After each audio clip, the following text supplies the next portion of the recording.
Thank you. So, okay, you're going to have to fess up now, because what I need a show of hands. Who works for an organisation that employs apprentices?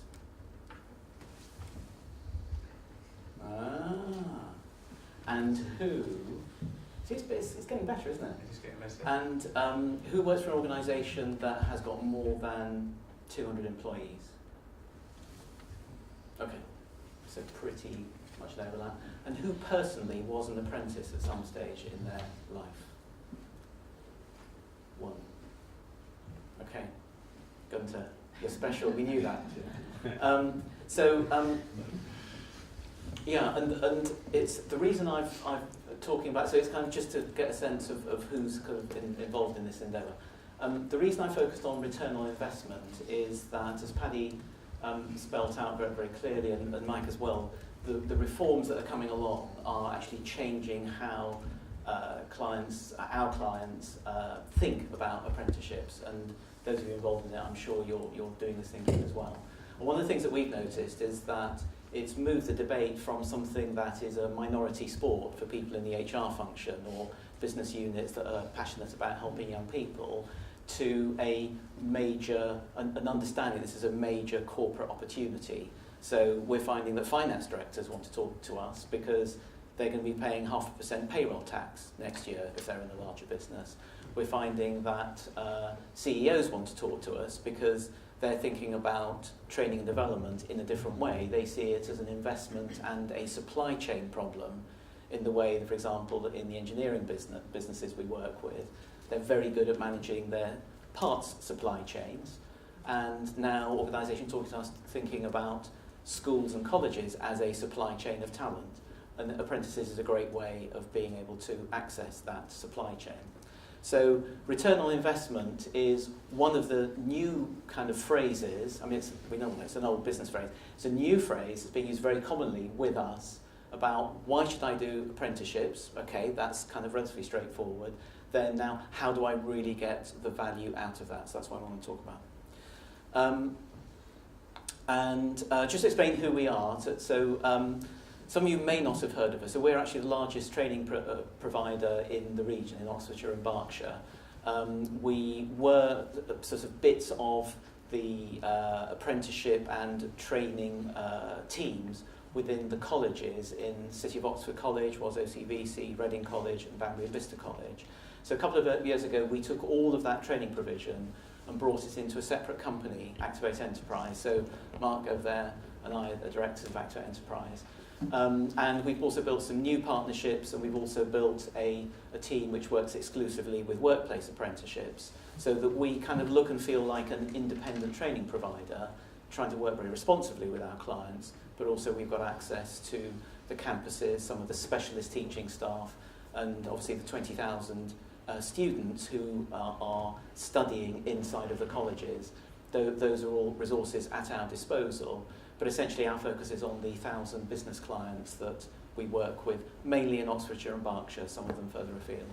We cover a whole range, so I won't go into all the sectors we work with, but our largest programme is just about a programme we do for BMW, which is actually a Meister programme, so it's the German standard of apprenticeship at level 4, if level 4 means something to you. And so they've imported the German standards for their process leader teams, their production line managers. And that's a programme running over 2 years for about 120 folk.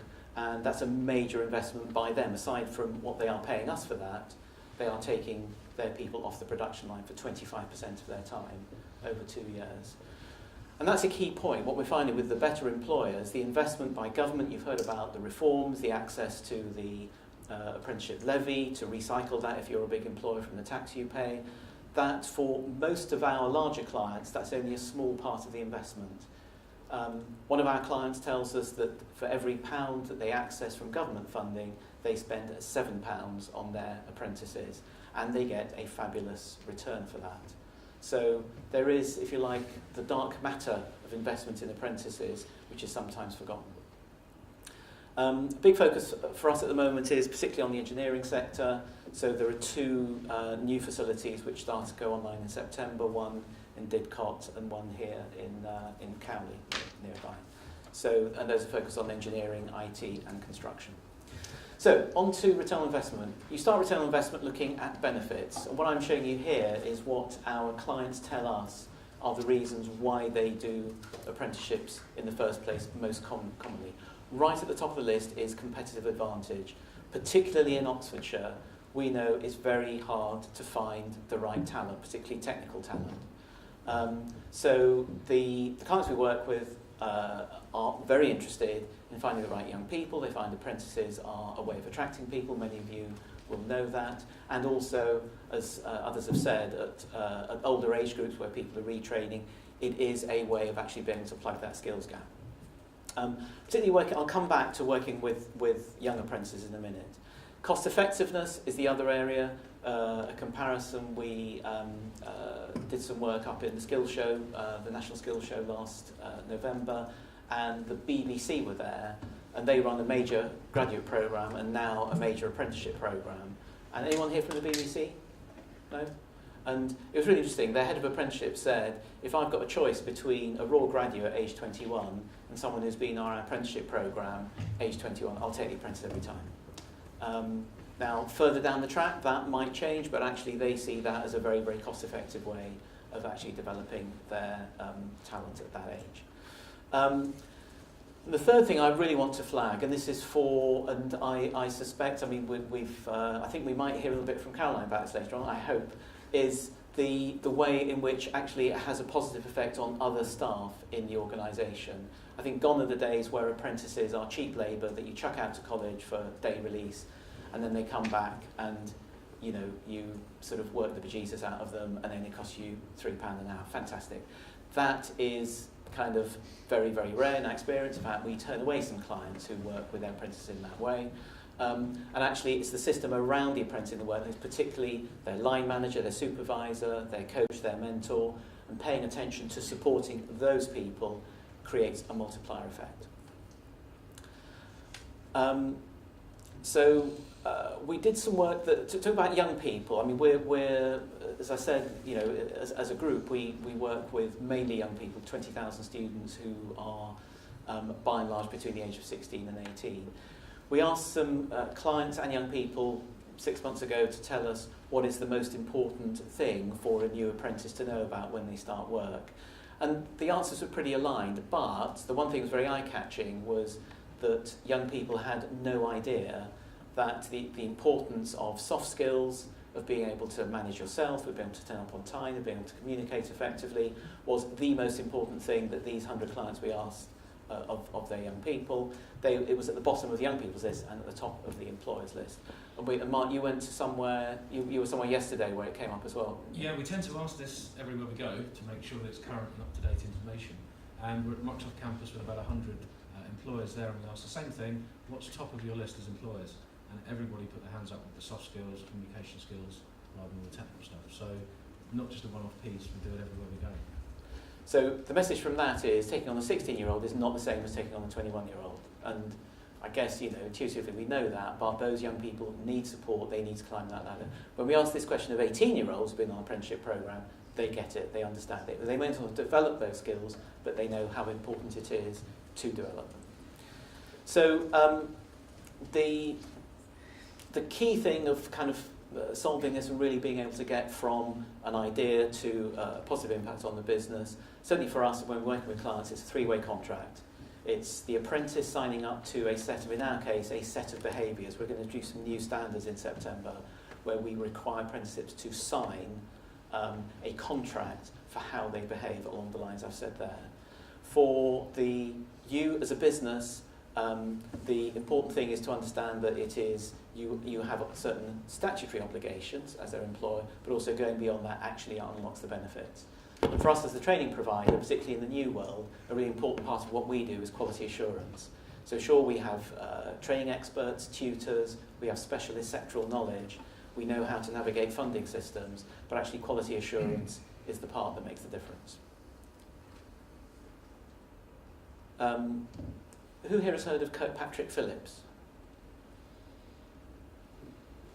Only me. All right, minority sport. I won't go too much into that. quality assurance for us, Kirkpatrick is one of probably the best known standard if you're an HR professional for evaluating the impact of training. So the idea you can draw a line between an investment in training and the impact on the bottom line is actually quite hard to do unless you're doing something very specific like sales or business improvement.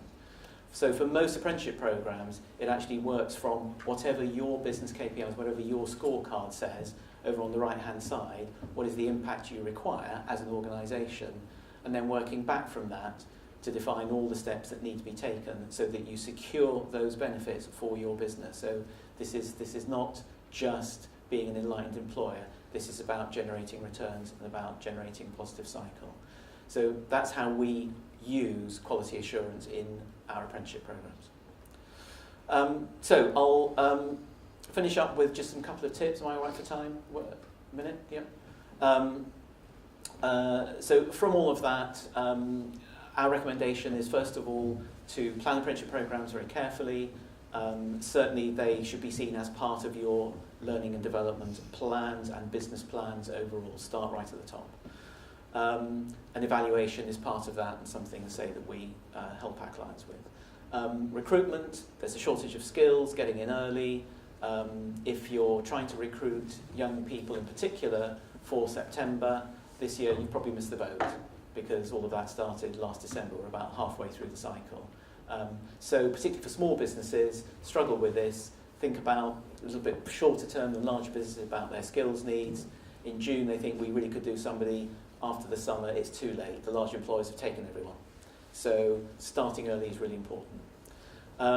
Training support for managers, supervisors, coaches in the workplace as well, that's critical.